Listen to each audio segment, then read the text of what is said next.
Ya, mangga sudah. Siap. Baik, bismillahirrahmanirrahim. Assalamualaikum warahmatullahi wabarakatuh. Waalaikumsalam warahmatullahi wabarakatuh. Ya, alhamdulillahirabbil alamin. Wa bihi nasta'inu ala umuri dunya waddin. Salatu wassalamu ala asyrafil anbiya'il mursalin wa ala alihi wa ashabihi ajmain. Amma ba'd. Rabbi israh li sadri wa yassir li amri wahlul 'uqdatam min lisani yafqahu qawli. Ya, alhamdulillah pada kesempatan kali ini di bulan suci Ramadan, bulan penuh barokah, kita masih diberi kesempatan, kesehatan jasmani dan rohani, sehingga masih bisa sama-sama mengikuti perkuliahan di Filsafat Pendidikan Islam. Baik, langsung saja mungkin untuk makalah atau presentasi minggu ini, yaitu konsep pendidikan Islam bagi anak, yang sebetulnya harusnya kami berdua dengan Bu Nur Hayati, cuma mungkin kebetulan Bu Nur Hayati ada kendala dan hal-hal yang lain yang sehingga tidak bisa hadir dan mempresentasikan makalah ini. Baik, langsung saja. Judul presentasi kali ini yaitu konsep pendidikan Islam bagi anak. Seperti yang sama-sama kita ketahui, konsep pendidikan Islam bagi anak. Nah, kita mencoba untuk membagi beberapa part, yaitu konsep, pengertian daripada konsep secara bahasa, habis itu juga pendidikan dan lain sebagainya. Itu konsep dalam Kamus Besar Bahasa Indonesia atau KBBI. Konsep berarti rancangan, ide atau pengertian yang diabstrakkan dari peristiwa konkret atau gambaran mental dari objek atau peserta didik, proses atau apapun ada di luar bahasa yang digunakan akal budi untuk memahami hal-hal lain. Konsep juga dapat berarti ide umum, pengertian, atau pemikiran.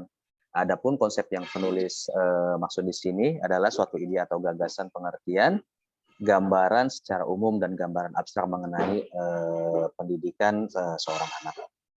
Dan adapun pendidikan itu sendiri sama-sama kita pelajari, sama-sama kita tahu juga pendidikan Islam pada hakikatnya adalah proses perubahan menuju ke arah yang positif. Dalam konteks sejarah, perubahan yang positif ini adalah jalan Tuhan yang dilaksanakan sejak zaman Nabi Muhammad SAW. Itu pendidikan Islam dalam konteks perubahan ke arah yang positif. Ini identik dengan kegiatan dakwah yang biasa dipahami sebagai upaya menyampaikan ajaran Islam kepada peserta didik atau masyarakat. Dan objeknya yaitu anak. Menurut Kamus Besar Bahasa Indonesia, anak adalah manusia yang masih kecil, yang belum dewasa dan sedang dalam masa pertumbuhan dan perkembangan. Sebagai manusia kecil yang belum dewasa, ia membutuhkan bimbingan, edukasi, dan pendidikan dari orang tua dan pendidiknya, dan perkembangan menuju kedewasaan menjadi insan kamil. Ya, seperti mana tujuan dari pendidikan Islam itu sendiri, menjadi insan kamil. Habis itu aspek-aspek pendidikan dalam Quran dan As-Sunnah, atau boleh kita kategorikan juga ke tipologi yang sebagaimana disebutkan oleh dalam surat Luqman, atau ini juga bisa dikategorikan tipologi Luqman. A'udzubillahi minasyaitonirrajim. Tipologi sendiri ada 3. Yang pertama yaitu pendidikan ke akidah. Qala Allah Ta'ala, wa idh qala Luqman li banihi wa huwa ya'idhuhu ya bunayya la tusyrik billah inna syirka la dzulmun adzim. Yang artinya, dan ingatlah ketika Luqman berkata kepada anaknya di waktu ia memberi pelajaran kepadanya, wahai anakku, janganlah kamu mempersekutukan Allah, sesungguhnya mempersekutukan Allah adalah benar-benar kezaliman. Jadi pendidikan Islam bagi anak yang pertama kita tanamkan dan kita ajarkan adalah tentang akidah, tentang ketauhidan. Jangan sampai menyekutukan atau mensyirikan kepada Allah Subhanahu wa taala. Makanya setiap kali selalu dalam kisah Luqman itu yang ditanyakan, ma ta'buduna min ba'di. Jadi yang ditanyakan orang tua kepada anaknya, yaitu apa yang akan anak-anak atau apa yang akan mereka sembah setelah sepeninggalnya orang tua. Bukan bukan ma talbasuna min ba'di, bukan apa yang kamu pakai setelah meninggalku, ma tarkabuna min ba'di, apa yang kamu kendarai, mobil apa yang kamu pakai setelah sepeninggalku, rumah jenis apa yang kamu tinggali setelah sepeninggalku, akan tetapi ma ta'buduna min ba'di, apa yang siapa dan apa yang akan kau sembah setelah sepeninggalku. Maka peran di sini tentang penanaman akidah yang benar sangatlah fundamental dan sangat penting sekali dalam awal pendidikan untuk anak-anak dalam konteks pendidikan Islam.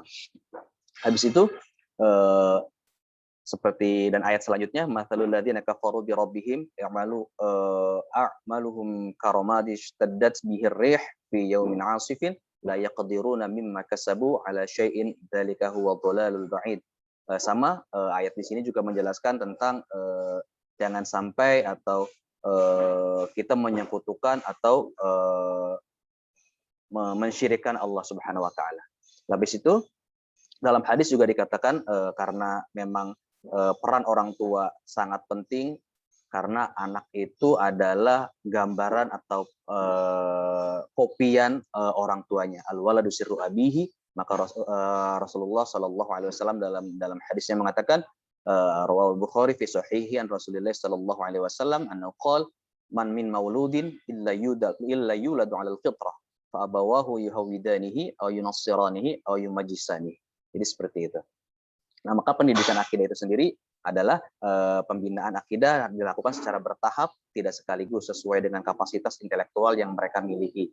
Dan diperlukan pendidikan dengan melalui pendekatan teladan, menjadi contoh, sehingga mereka tumbuh dengan rasa cinta kepada Allah bukan sebagai sebab keterpaksaan. Nah, dalam pembinaan akidah sendiri pada anak yang diperlu perhatikan adalah harus dengan cara yang lembut dan penuh dengan kasih sayang, karena sesungguhnya Allah Maha Lembut dan Maha Kasih Sayang. Maka awal atau konsep yang diterapkan atau tipologi yang harus kita ajarkan di awal adalah tentang penanaman akidah, agar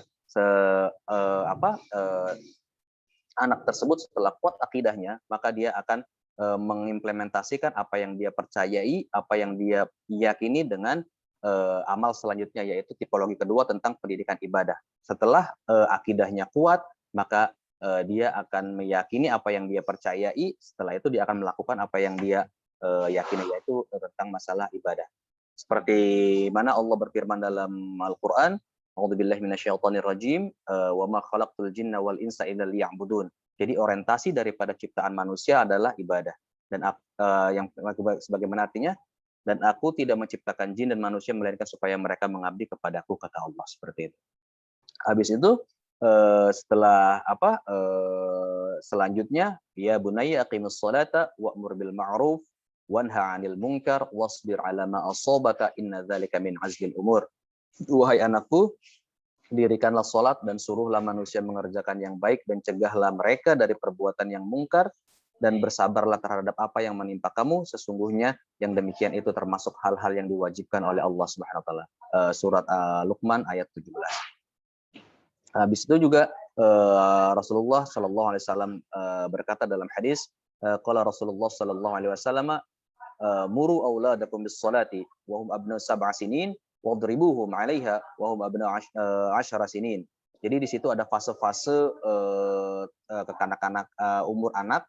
Fase pertama yaitu dalam tarbiyah wa ta'lim juga masa atau fase tufulah. Tufulah itu 7 sampai 10. Itu masa-masa anak mulai diajarkan tentang akidah, tentang ibadah.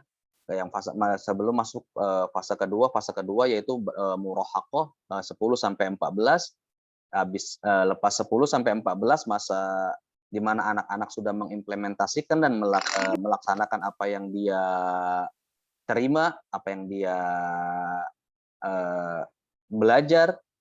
Step selanjutnya yaitu masa balik. Masa balik itu kalau dalam tarbiyah ta'lim juga berumur di 14 sampai 16 tahun. Habis setelah masa balik baru masa ar-rajulah. Rajulah itu 16 tahun ke atas, seperti itu. Selanjutnya pendidikan ibadah, pembinaan ketaatan dalam beribadah pada anak dimulai dari keluarga. Anak yang masih kecil, kegiatan ibadah yang lebih menarik baginya adalah yang mengandung gerak. Anak-anak suka melakukan sholat, meniru orang tuanya, kendati pun ia tidak mengerti apa yang dilakukannya. karena biasanya anak-anak itu lebih suka dengan visualisasi. Jadi nilai-nilai yang ada dalam ibadah tersebut kita visualisasikan dan kita contohkan kepada anak sehingga anak bisa meniru dan mengikuti apa yang kita kerjakan, seperti itu. Selanjutnya yang ketiga, tipologi yang ketiga yaitu setelah pendidikan akidah tertanam dengan baik, setelah itu juga ibadah, implementasi daripada akidah tersebut, dia mengerjakan segala apa yang diperintahkan dan menjauhi segala larangan. Kemudian tidak cukup dengan dua itu, maka konsep atau aspek ketiga yang tidak kalah pentingnya untuk dalam pendidikan anak dalam Islam adalah pendidikan akhlaknya. Karena Rasulullah SAW sendiri bersabda, innama bu'itsu liyutammima makarimal akhlak, dan Allah sendiri bersabda, Allah sendiri dalam Al-Qur'an mengatakan, laqad kana lakum fi rasulillahi uswatun hasanah liman kana yarjullaha wal yawmal akhir wa dzakarallaha katsiran. Jadi sesungguhnya telah ada pada diri Rasulullah itu suri teladan yang baik bagimu, yaitu bagi orang-orang yang mengharap rahmat Allah dan kedatangan hari kiamat, dan dia banyak menyebut nama Allah. Quran surat Al-Ahzab ayat 21. Kemudian adapun tujuan daripada pendidikan Islam itu sendiri, menurut Syekh Naqib Alatas mengatakan bahwa tujuan pendidikan Islam yang penting harus diambil dari pandangan. Jadi jika pandangan hidup itu Islam, maka tujuannya adalah membentuk manusia sempurna atau insan kamil menurut Islam. Kemudian juga tokoh lain mengatakan, Abdurrahman Saleh Abdullah mengungkapkan bahwa tujuan pokok pendidikan Islam mencakup tujuan jasmania, rohaniyah, dan tujuan mental. Saleh Abdullah telah mengklarifikasi tujuan pendidikan ke dalam 3 bidang, yaitu fisik material, rohani spiritual, dan mental emosional. Ketiganya harus diarahkan pada bentuk kesempurnaan, ketiganya harus tetap dalam kesatuan yang tidak bisa terpisahkan. Kemudian juga Muhammad Atiyah Al-Abrashi mengatakan merumuskan tujuan pendidikan Islam secara rinci. Dia menyatakan bahwa tujuan pendidikan Islam adalah untuk membentuk akhlak yang mulia, persiapan menghadapi kehidupan dunia akhirat, persiapan untuk mencari rezeki, menumbuhkan semangat ilmiah, dan mempersiapkan profesionalisme subjek didik. Kemudian selanjutnya Zakia Darajat juga menyebut tujuan akhir dari pendidikan ialah berpulang kepada Sang Pencipta dalam keadaan berserah diri kepada Allah sebagai Muslim. Dalam hal ini beliau mengutip firman Allah, hai orang-orang yang beriman, bertakwalah kepada Allah sebenar-benarnya takwa kepadanya, dan janganlah sekali-kali kamu mati melainkan dalam keadaan beragama Islam. QS Al-Imran ayat 102. Dan kesimpulan daripada itu semua, pendidikan anak dalam pandangan Islam dimaksudkan untuk meningkatkan potensi spiritual anak dengan adanya ilmu pengetahuan dan membentuk anak agar menjadi manusia yang beriman dan bertakwa kepada Allah Subhanahu wa taala dan berakhlak mulia. Kemudian penutup, setiap pengalaman yang didapat oleh anak, baik melalui penglihatan, pendengaran, maupun perlakuan yang diterimanya akan ikut menentukan perkembangan kepribadian mereka. Oleh karena itu, peran orang tua sangat penting dalam memberikan pengaruh yang baik pada anaknya. Dan konsep pendidikan Islam untuk anak dalam keluarga Muslim adalah usaha yang dilakukan oleh orang tua yang diberikan kepada anak meliputi aspek akidah, ibadah, dan akhlak yang ditanamkan sejak dini, yang akan menjadi fondasi yang sangat penting bagi kelangsungan pribadinya di masa yang akan datang, sehingga menjadi insan kamil, ilman, adaban, wa khuluqan. Mungkin cukup sampai di sini tentang konsep pendidikan Islam bagi anak, dan selanjutnya kami serahkan kepada moderator atau teman-teman yang sekiranya mau sharing atau mau sedikit bertanya, boleh. Syukran. Assalamualaikum warahmatullahi wabarakatuh.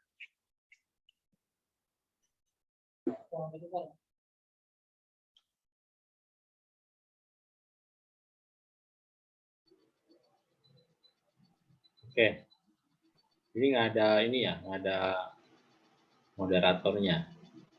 Kebetulan yang mengundurkan diri Ustadz Bu Nur Hayati. Oh, jadi Bu Nur Hayati jadi resign ya? Nggih, Ustadz, betul. Oke. Ya, kemarin sih beliau ke kampus ya. Saya coba kasih pemahaman, ya maksudnya jangan sampai keluar gitu ya. Artinya sayang udah berjalan. Dan kita ini kuliah sekarang tuh fleksibel ya, artinya banyak kemudahan kalau sekarang kuliah itu. Yang pertama kan kita kuliah online ya, jadi kita bisa sambil kerja ya, Ya saya nggak melarang kalau mahasiswa posisi saat ini kerja misalkan, ya nggak apa-apa, yang penting eh, diaktifkan Zoom-nya sambil dengerin lah seperti itu. Ya walaupun videonya nggak aktif karena memang karena kendala kerja ya. Dan tentunya kenapa saya taruh di siang ya jam 2, karena memang malamnya ini taraweh ya. Ya saya biasa malam ini banyak undangan ya untuk jadi imam dan khotib ya. Makanya disiangin aja di hari Jumat ya jam 2 ya. Oke ya, tadi sudah dipresentasikan oleh Mas Rifki ya. Ini dari Malaysia ya. Sekarang ada di Iya, mana? Ustaz. Di Kuala Lumpur, Ustaz. Oh, di KL ya. Iya, Ustaz. Ini ada di KL. Siapa yang di KL itu? Mas Rifki sama siapa? Sama Bu Indah, Ustaz. Bu Indah hadir nggak? Ada. Lagi. Hadir, Ustaz. Oh iya. Lagi persiapan buat buka puasa kali ya. Oke ya, baik para mahasiswa yang saya banggakan, alhamdulillah tadi sudah kita dengar ya presentasi dari Mas Rifki terkait ya konsep pendidikan anak ya menurut Islam. Karena tema ini kenapa saya kasih ya ke mahasiswa, karena memang kalau kita bicara pendidikan anak itu ini merupakan hal yang sangat strategis ya. Karena masa depan bangsa, ya, masa depan agama juga ini kan tergantung dari generasi sekarang atau anak yang sekarang ya. Ini kan masa depan untuk masa depan yang yang lebih baik lagi, yaitu ditentukan oleh nanti bagaimana kualitas pendidikan anak pada saat ini. Ya kalau pendidikan anaknya sekuler, ya maka ya bisa jadi ke depan melahirkan pemimpin-pemimpin yang sekuler. Tapi kalau pendidikan anaknya ini terintegrasi antara iman, ya, kemudian ibadah, ya, muamalah, akhlak, dan ilmu-ilmu umum yang lainnya, nah maka ke depan akan melahirkan peserta didik ya atau generasi yang cerdas bukan hanya saja secara intelektual ya, tapi juga spiritual dan emosional. Nah, jadi perintah mendidik anak itu sebenarnya diisyaratkan di dalam Al-Quran ya. Nanti bisa dibuka surat An-Nisa ya kalau nggak salah itu. A'udzubillahi minasyaitonirrajim. Wal yahsyal ladzina law taraku min fihim dzurriyyatan di'afa. Nah, ayat ini memberikan pesan penting ya agar kita jangan sampai meninggalkan generasi di belakang kita dzurriyyatan di'afa, generasi yang lemah. Ya bisa lemah iman, lemah akhlak, lemah ibadah, lemah ekonomi, ya kan maknanya sangat luas. Kalau kita bicara anak ya di dalam Al-Quran, yaitu Allah sering menyebut anak ya dalam Al-Quran di beberapa surat dan ayat. Yang mana kalau kita simpulkan ya, di dalam Al-Quran ya, anak itu memiliki kedudukan 4 ya, ada 4 kedudukan anak dalam Quran. Yang pertama ya Allah menyebut ya anak itu ya sebagai zinah. Nah, zinah di sini bukan zinah orang berzina, bukan maksudnya. Jadi zinah di sini adalah perhiasan ya. Jadi kata Allah al-malu wal banuna zinatul hayatid dunya. Ya, jadi harta ya, anak ya itu merupakan perhiasan. Kenapa anak itu disebut perhiasan? Ya, karena kalau orang tua biasanya ya bangga ya punya anak yang ganteng, punya anak yang soleh. Ya ibarat perhiasan yang kita pakai, kita bawa perhiasan jam misalnya. Atau ibu-ibu perhiasannya emas ya. Nah, itu kan pasti bangga. Nah, ini kan dianalogikan seperti anak ya. Jadi kalau anak yang baik, anak yang soleh itu bangga sekali. Itu namanya perhiasan. Nah, kemudian ya satu sisi ya anak dalam Quran ini memiliki kedudukan sebagai fitnah. Nah, fitnah di sini maksudnya adalah ujian, ya. Innama amwalukum wa auladukum fitnah. Jadi, sesungguhnya hartamu dan anak-anakmu hanyalah cobaan, fitnah, ya. Nah, bisa jadi ya mungkin ya jangan sampai sih ya. Apakah ini fitnah dari orang, maksudnya fitnah ya, cobaan untuk orang tua kita atau bagaimana? Ya mudah-mudahan enggak. Di sini kan ya mahasiswanya dulunya anak yang soleh dan soleha ya. Amin ya. Oke. Nah, kemudian dalam Quran anak juga punya kedudukan ya sebagai musuh ya. Sebagaimana Allah berfirman, ya ayyuhalladzina amanu ya inna min azwajikum wa auladikum ya adu walakum. Ya, jadi orang beriman sesungguhnya ya istri-istrimu dan anak-anakmu ada yang menjadi musuh bagimu. Ya, jadi kadang jadi perhiasan, kadang jadi apa tadi? Fitnah. Ya, kadang juga jadi apa? Jadi musuh. Ya, nah ini kan kita semua tidak menginginkan ya anak menjadi musuh. Nah yang terakhir, ya anak itu punya kedudukan sebagai qurrata a'yun. Ya. Sebagaimana doa yang selalu kita panjatkan, Robbana hablana min azwajina wa dzurriyyatina qurrata a'yuna waj'alna lil muttaqina imama. Ta'ayun itu ya dipahami sebagai ya apa ya permata hati ya sebagai apa sesuatu yang menjadi apa ya permata hati, Penyejuk jiwa. penyejuk ya permata penyejuk pokoknya hal-hal yang positif ya. Nah jadi itu ya 4 kedudukan anak dalam Al-Quran. Nah tentunya ya agar menjadikan anak ini menjadi anak yang qurrata a'yun itu kan ya disinilah posisi pendidikan itu sangat penting ya. Di barat itu ada teori tabul rasa ya. Nah itu John Locke ya salah satu orang yang memang memberikan sebuah pemahaman bahwa anak itu seperti kertas kosong ya, kertas kosong yang mana nanti orang tuanya yang menulis gitu.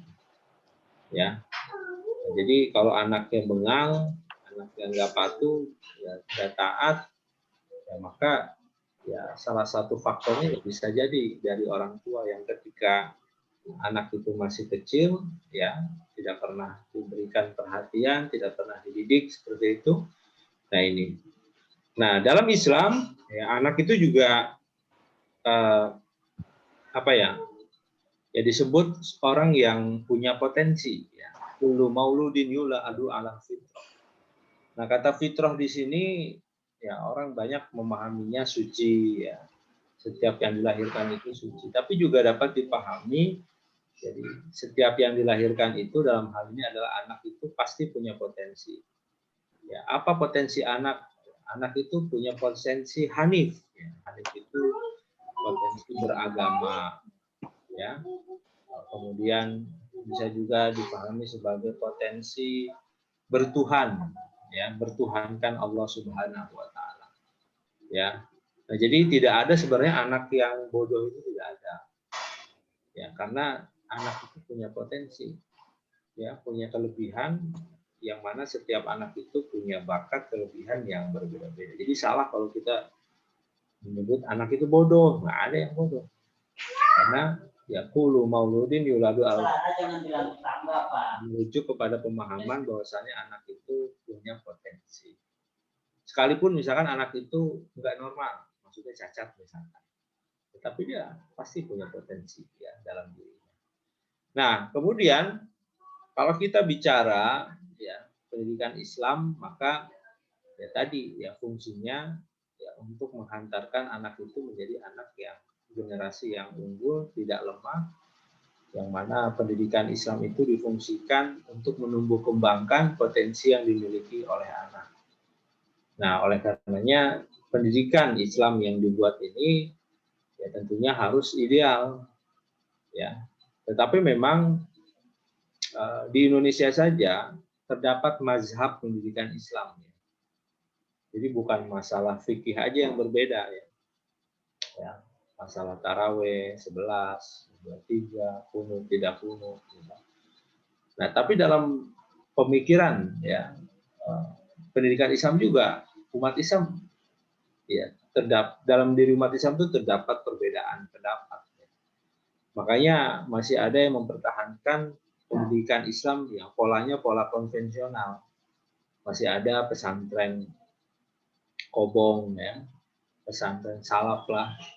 Ya, tapi satu sisi ya ada pendidikan Islam yang modern, ada pesantren modern, ya, pesantren berbasis sains. Ya. Artinya apa? Dengan pola-pola seperti itu memberikan pemahaman kepada kita bahwa dalam pendidikan Islam juga terdapat mazhab, ya, terdapat mazhab. Nah, nanti kita ini masuk mazhab yang mana? Apakah mazhab pendidikan Islam yang konvensional, ya, tradisional, ya, atau kita menganut paham pendidikan Islam yang modern, yang berkemajuan, merespon perkembangan zaman. Bahkan di Jawa itu ada namanya pesantren sains, ya, trans pesantren sains itu ada itu. Ya, jadi bukan hanya saja baca kitab kuning, tapi juga kitab putih ya baca, ya.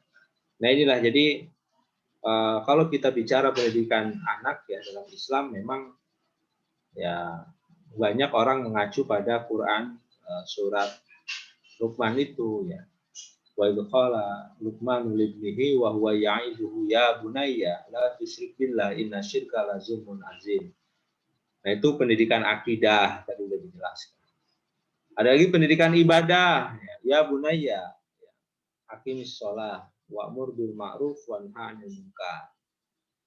Kemudian pendidikan akhlak, ya, wala tusair khaddaka linnas wala tamshi fil ardi maraha. Janganlah kamu memalingkan muka dengan memalingkan muka, ya. Kalau malingin muka kan itu ciri-ciri orang yang sombong, ya, malingin muka. Kecuali dia punya sakit leher begini-begini aja. Ya, tapi kebanyakan orang kalau malingin muka begini nggak mau ngelihat gitu, ya, karena merasa dirinya paling baik. Nah, itu sombong. Wala tamshi fil ardi maroha. Janganlah kamu berjalan di muka bumi ini dengan sombong, dengan angkuh. Nah, itu sebenarnya pendidikan akhlak. Nah, cuman saya ingin sebenarnya teman-teman ini khususnya pemakalah itu coba cari ayat lain yang bisa jadi ada jurus baru, ya, jurus baru terkait konsep pendidikan anak. Nah, jadi kalau yang tadi dibaca itu sebenarnya lebih kepada spiritual, ya, lebih kayak pendidikan agama, ya, ada perintah, ya, terkait bagaimana mendidik anak dengan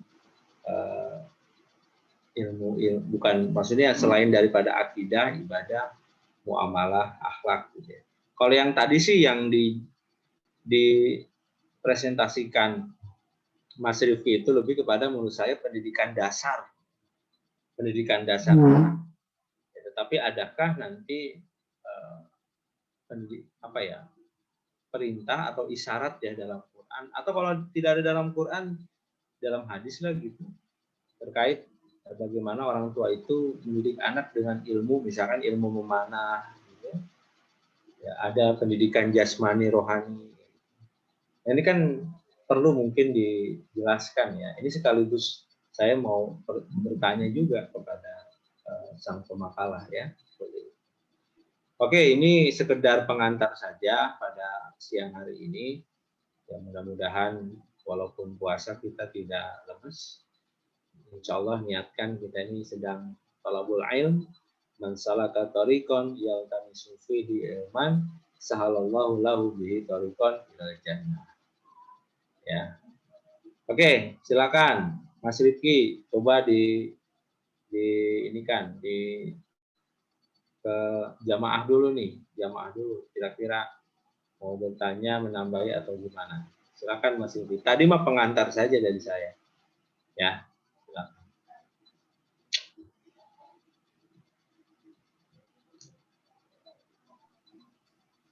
Ya, syukron.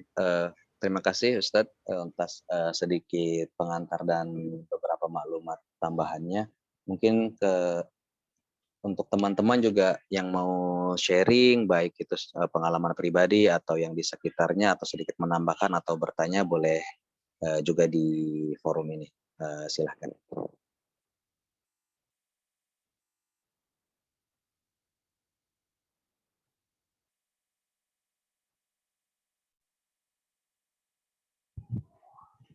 Ada nggak? Ya, Biasanya. Assalamualaikum. Saya Pak siapa? Ya. Ya, Izin Bu Pak Yanti. dosen dan Pak Rifki Tata ya. Ini Pak, saya cuma mau tanya itu yang tadi pendapat pertama yang nakwit al atas ya tadi ya kalau nggak salah itu yang Betul. kedudukan anak sebagai apa tujuan pendidikan anak itu sebagai insan kamil. Iya. Yang disebut insan kamil itu ciri-cirinya seperti apa sih Pak? Disebut manusia insan kamil. Itu saja Pak. Terima kasih Pak. Baik, insan kamil.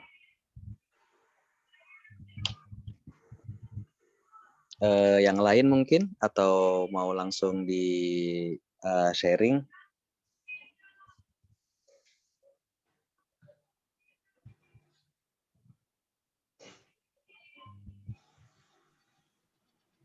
Ya, dijawab dulu aja. Oh, baik Ustaz. Ya, mungkin insan kamil artinya sama-sama kita ketahui bahwasanya kamil itu lengkap di sini karena memang pasti tujuan dari sebuah pengajaran atau pendidikan adalah mencetak atau mentransformasi nilai-nilai yang notabene semoga nanti si anak atau peserta didik bisa mengimplementasikan nilai-nilai yang telah diajarkan, artinya betul-betul mengaplikasikan dan mengamalkan apa yang diterimanya secara lengkap, tidak kurang dan tidak lebih sesuai syariat dan sesuai ajaran dalam Al-Quran dan Sunnahnya. Itu tadi, baik itu secara akidahnya betul-betul seakidah salim, tidak melenceng, dan juga secara ibadah juga sesuai ajaran dan tuntunan baik di Al-Quran atau di Sunnah. Dan secara muamalah juga, baik itu muamalah dengan Allah dan muamalah dengan manusianya, dia sangat baik dan sesuai anjuran dan mengikuti sunnah Rasul, seperti itu.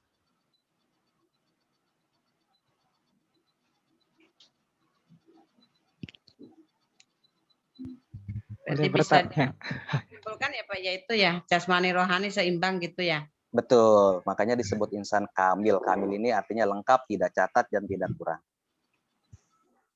Baik secara pemikiran dan secara jasmani. Oke Pak, makasih Pak. Kami Bu. Boleh bertanya, Pak Boleh Kiai? Ustadz. Iya, ini Masya Allah kan Pak Kiai Rifki ini kan di Malaysia ya, di KL mungkin sudah mengamati pola pendidikan anak secara Islami di sana. Nah, mungkin bisa diulas mungkin dari segi komparasi ya antara yang di Indonesia dengan di Malaysia untuk pendidikan Islam anaknya tuh beda atau mirip atau gimana mungkin Pak Rifki ini dari pengalaman atau dari observasi Pak Kiai Rifki aja, enggak? Oh baik, sekedar sharing mungkin karena memang kita kebetulan domisili di Malaysia di Kuala Lumpur. Kalau memang pendidikan Islam atau corak Islam sendiri di sini lebih ke, kalau di tempat kita lebih ke NU ya, lebih ke tradisional, artinya memang masih ada semacam tahlil, habis itu juga, dan beberapa di sekolah-sekolah dasar juga dan sekolah-sekolah menengah di sini lebih pengenalan kejawi sampai ke level kalau di tempat kita PAUD usia dini, dan kalau di sini namanya tadika, di situ pun sudah mulai diajarkan tentang jawi. jauh itu Arab Latin ya, Arab Latinnya Melayu diajarkan. Cuman memang fenomena yang terjadi itu tadi, kebetulan sempat beberapa kali mengajar juga. Nah, tentang akidahnya memang sama seperti yang dicanangkan di tempat kita juga Ahli Sunnah wal Jamaah. Terus juga masalah untuk jadi sekolahnya di sini kebetulan memang kalau Melayu, image-nya Melayu itu pasti Muslim. Jadi di sini memang karena ada 3 ras yang dominan, yaitu Cina, Tamil, India, dengan Melayu. Jadi sekolah pun sekolah kebangsaan, ada 3 sekolah kebangsaan atau sekolah negeri, sekolah kebangsaan Melayu, sekolah kebangsaan Cina, dan sekolah kebangsaan Tamil. Seperti itu. Memang kalau untuk dan pesantren pun di sini juga ada pesantren yang swasta yaitu pondok tahfidz. Kalau yang kebangsaan itu milik kerajaan. Seperti itu, Kang. Ini mirip yang di mungkin pesantren-pesantren NU kali ya. Ya, betul. Kalau yang style-style Muhammadiyahnya ada nggak? Style Muhammadiyahnya atau yang ada yang inovasi-inovasi yang menarik. Kalau untuk yang inovasi menarik memang mulai ada, lebih ke mungkin, tapi itu tadi konsekuensinya kalau kita mau mencari atau sekolah Islamik yang modern itu lebih ke internasional. Nah, orang-orang Melayu sendiri lebih milih yang kebangsaan atau yang tradisional karena biayanya lebih terjangkau. Kalau yang modern kayak semacam Brainy Bunch atau yang IS, Islamic School International, itu yang di sebelah UIA itu dominan atau lebih mahal berkali-kali lipat. Jadi mereka bukan kurang ke sana, tapi karena memang biaya itu tadi. Jadi image-nya kalau yang sudah Islamic modern atau science Islamic science itu lebih mahal. Ya, hatur nuhun Pak Kiai. Siap, Kang. Saya baru tiba-tiba muncul ide ya. Jadi karena ini kan mahasiswa ada yang di Malaysia, juga ada yang di mana, Pak Hasan? Di Kuwait, Ustaz. Di Kuwait. Ya. Jadi sebenarnya kalau kita mau manfaatkan teman-teman kita yang ada di luar negeri ini, kita bisa buat sebuah penelitian terkait bagaimana studi komparasi studi komparasi pendidikan anak gitu. Ya, di Kuwait, di Malaysia, dan di Indonesia. Cakep tuh ya Pak Anuraga ya. Iya, betul sekali Pak Sudah Dokter. berpengalaman kayaknya. Jadi tesisnya Pak Rifki kayaknya. Iya. Bisa begini loh. Ini sangat bagus sih. Misalkan Pak Hasan nih, kalau Pak Hasan bisa memanfaatkan misalkan sekarang kondisinya berada di sana, bisa kan meneliti di sana ya, observasi wawancara aja. Kita kan mungkin pendekatannya kualitatif ya. Itu bisa ya. Dan saya pengennya nanti endingnya, luarannya itu jadi jurnal gitu, jurnal internasional ya.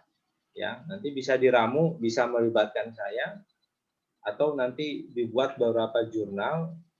Ya mungkin enggak ini dulu lah, mungkin kalau Scopus tinggi ya, bisa aja kita jurnal nasional terakreditasi dulu lah gitu. Ya, jadi ini saya baru ya tadi cerita Pak Rifki itu memberikan inspirasi juga, tadi menceritakan tentang ini bisa jadi bahan riset ini. Mumpung teman-teman ada yang di Kuwait, ada yang di sana gitu kan. Seperti itu. Ya, diwawancara aja 1-2 orang guru di sana biar nanti bisa jadi bahan data. Dan di sini juga ada etnis Mama, Ustaz. Mama itu India Muslim. Nah, India Muslim ya. Ya. Kalau Bangladesh itu kebanyakan pekerja keras ya di sana ya. Bangladesh ya di construction, pembangunan. Ya, jadi kalau saya ke sana itu memang yang di konstruksinya kebanyakan orang-orang Bangladesh ya. Karena upahnya lebih murah, Ustaz, dibanding orang sekarang Indonesia pasang tarif tinggi ya. Kalau di Kuwait gimana sekolahnya. Mas Hasan punya anaknya disekolahkan di sana. Coba saya pengen minta ini aja, sharing berbagi. Ini kan studi komparasi ceritanya Kuwait, Malaysia, dan Indonesia. Kalau Kuwait gimana? Kalau di Kuwait itu untuk pendidikan mereka sangat tertutup buat orang asing karena mereka ada kekhususan. Jadi kalau yang bisa masuk ke sekolah-sekolah negeri yang dicanangkan pemerintah karena mempunyai fasilitas yang bisa dibilang semua serba gratis itu emang dikhususkan untuk warga negaranya sendiri. Nah, kalau untuk ekspat atau orang-orang asing yang berada di sini dia pasti pilihannya kepada sekolah-sekolah bilingual yang bisa dikatakan sekolah swasta. Oh gitu. Kalau jadi anak Mas Hasan di sana juga? Oh ya. Ya di sini belum sekolah, masih kecil Pak dosen. Oh gitu. Ya nanti kan kita masih lama nih, insya Allah. Maksudnya kita kan kuliah 2 tahun ya. Saya pengen ya di angkatan kita mengeluarkan luaran ya berupa jurnal. Nanti sharing sama Mas Anuraga juga. Ya semuanya lah kita saling sharing. Ya bisa satu jurnal bisa 3-4 orang ya. Maksimal berapa sih? Saya biasa kalau nulis jurnal itu 3 ya. Ya nanti boleh banyak Pak Dokter. Sekarang corresponding author bisa kumnya 40%. 40% ya. Kum corresponding kalau author. Menulis kedua, ketiga sama aja ya. Ke 1 sama corresponding 40. Nah, yang selainnya itu 20% dibagi. Oh, 20%. Jumlah. Jadi walaupun ada 5 dibagi gitu. Dibagi.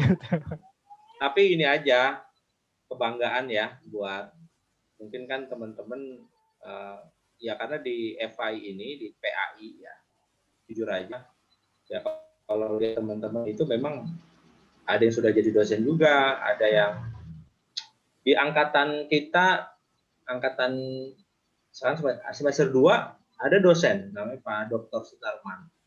Ya, dia dosen di UNIS ya. Juga ada apa?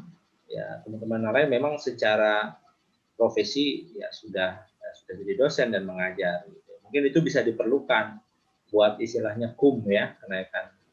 Tapi buat teman-teman ini kan calon-calon dosen ke depan, insya Allah selesai S2, ini kan pasti nanti ada tuntutan buat jurnal.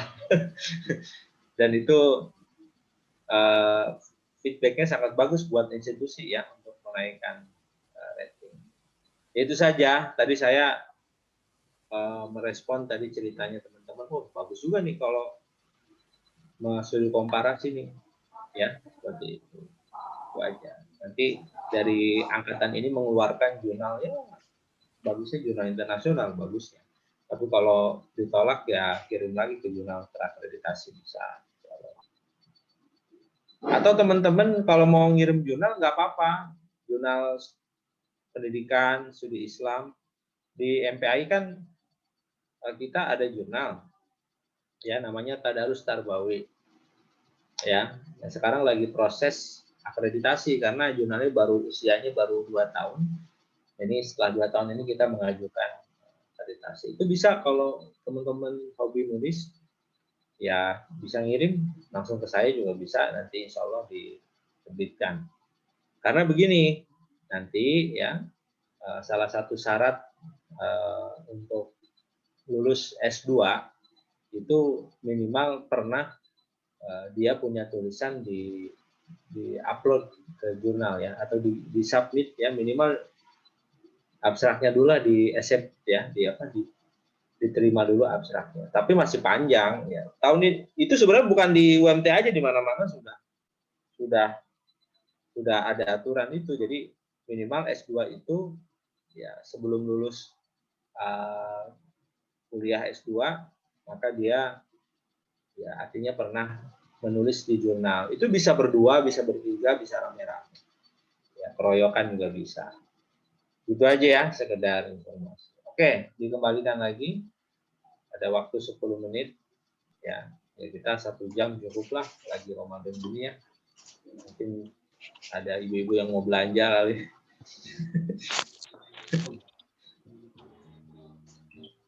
Atau mau sharing silakan. Nah, begini ya. Siapa mau nanya apa gimana, Mas Hafiz? Ya, Pak dosen yang saya hormati, saya mau nanya ke pemakalah, Pak dosen. Ya, silakan. Ya. Ya, mohon izin, Pak dosen. Ya. Ya. Assalamualaikum warahmatullahi wabarakatuh kepada pemakalah yang terhormat ya. Dalam konsep pendidikan di sini kan ada 3 ya, ada pendidikan akidah, pendidikan ibadah, dan pendidikan akhlak. Dan di situ ada dalil-dalilnya juga. Kalau untuk pendidikan akidah, dia kayak Luqman berkata, ya bunaya la tusyrik billah. Dan untuk pendidikan ibadah, wa ma khalaqtul jinna illa liya'budun. Terus untuk pendidikan akhlak, laqad kana lakum fi rasulillahi uswatun hasanah. Dan selanjutnya, yang saya mau pertanyakan bahwa kan ada di konsep Ali bin Abi Thalib itu ya, ada konsep 7x3. Jadi 7 tahun tahap pertama itu beliau mendidik anak itu sebagai raja. Terus dalam 7 tahun tahap kedua, jadi 7 atau 14 tahun, beliau mendidik sebagai tahanan. Dan dari 7 tahun tahap ketiga, beliau mendidik anak sebagai teman atau kawan. Nah, dalam konsep ini, cara kita mendidik anak itu dari segi akidah, ibadah, dan akhlak, mulai tahun berapakah gitu. Jadi akidah itu tahun berapa, terus pendidikan ibadah tahun berapa, dan pendidikan akhlak tahun berapa gitu. Jadi ada step-stepnya enggak gitu. Itu mungkin dari saya. Sekian. Assalamualaikum warahmatullahi wabarakatuh. Waalaikumsalam warahmatullahi wabarakatuh.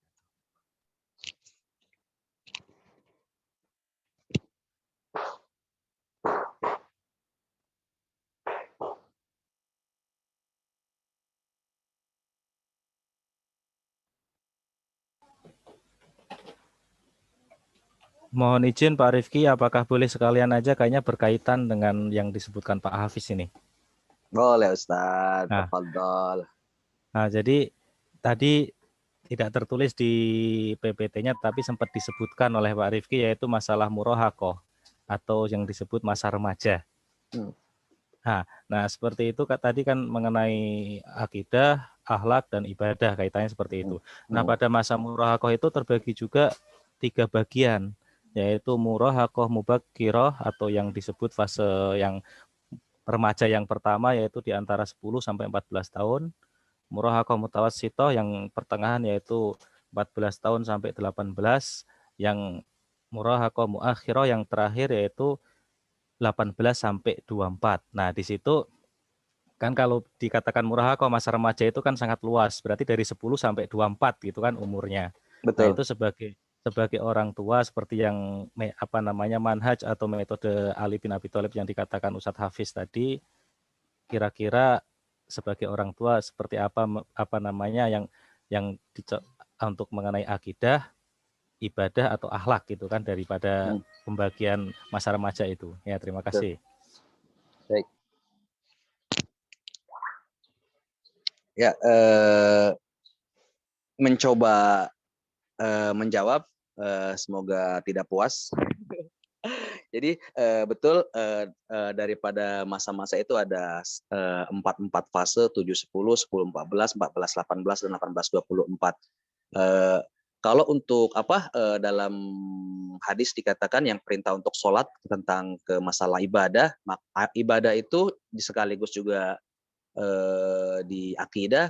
Qala Rasulullah sallallahu alaihi wasallam, muru auladakum bis sholati wa hum abna 7 sinin wadribuhum 'alaiha wa hum abna 10 sinin. Jadi di fase 10 7 ke 10 itu sudah boleh dikatakan yang itu tadi mungkin fase yang dikatakan Ustaz Hafiz di masa fase-fase tahanan ya, artinya untuk menanamkan akidah. Jadi kita boleh menyuruh sampai ke level boleh dikatakan kalau si anak tersebut tidak bergerak juga boleh memukulnya di 7 ke 10 tahun itu untuk menanamkan akidah. Akan tetapi untuk ibadah juga di murahaqah tadi itu masalah ibadah juga tetap, karena di 7 dengan 10 itu juga dengan tamtsil atau dengan qudwah, dengan contoh, kita tidak juga bisa, maksudnya dengan melihat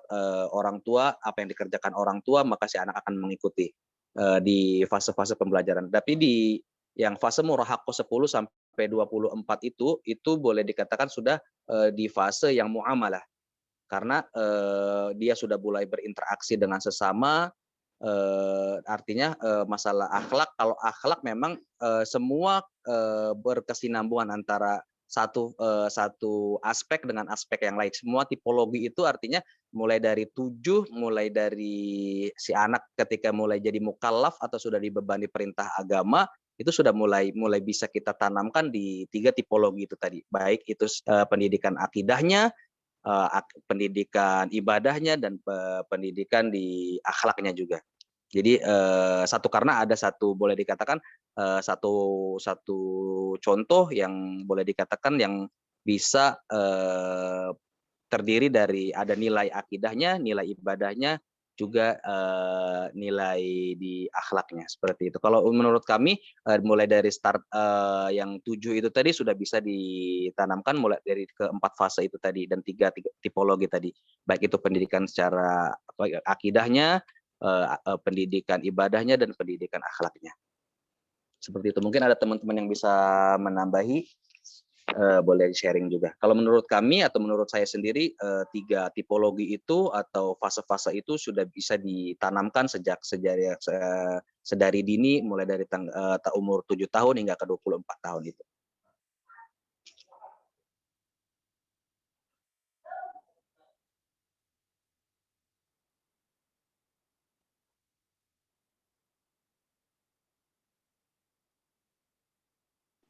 Ya, oke.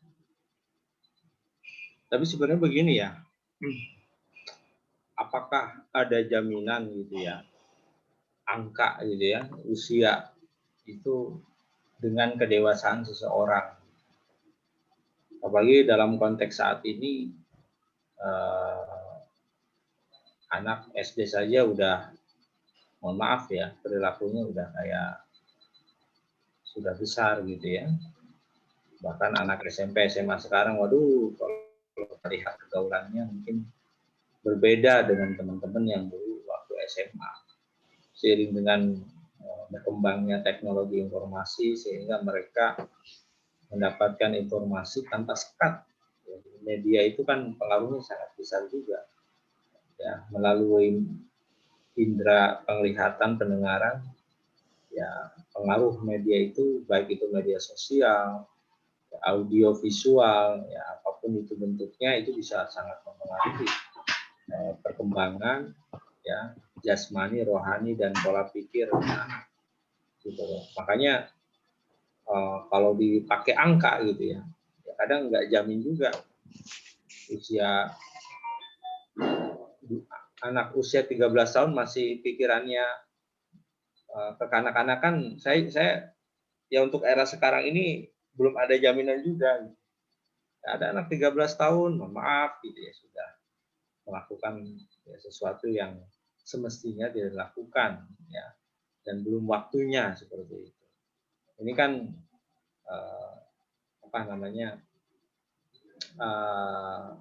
apakah ya artinya umur itu menjadi patokan ya, angka itu menjadi patokan, seperti itu. Padahal kalau dalam Islam itu kan nggak pakai kata umur ya, 2, 3, 4 tahun, tapi kayak istilahnya balik atau tidak balik ya, untuk menilai seseorang dewasa atau tidak. Kita bisa diskusikan ini ya. Oke, gimana? Masih lanjut atau dilanjutkan minggu depan? Terserah.